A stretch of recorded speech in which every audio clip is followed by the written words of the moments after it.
The focus on this particular tool is dealing with community and dealing with diversity. I'm going to use a box of crayons to demonstrate this. What I first of all would do is hold up my crayon in front of the audience and ask, what are 5 things you can tell me about a crayon?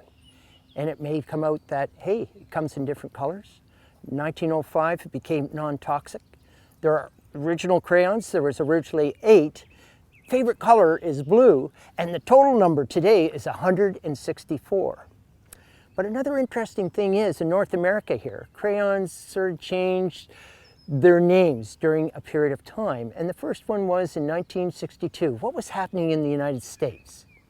For those that mightn't remember, it was the civil rights. Maybe you remember about Rosa Parks, where she's sitting at the front of the bus and she was asked to move to the back. During that time, does anyone know what the color of the crayon that was changed? Usually it was flesh, and actually they changed it to peach. Now, what is of interest, here in Canada in 1999, the color of a crayon was changed. I'm holding the crayon up here. What color is this? Most people would say red. But what did we used to call it beforehand? Indian red. So now we know it as red. So the message here is, no matter the shape, size, or color, at the end of the day, we all have to fit in the same box. Why is that important? Well, we think of this as community. And I know we're now engaged with different cultures, and sometimes when we're doing presentations with a culture we haven't done before, we might realize some of the things we are saying and what we are doing just doesn't fit.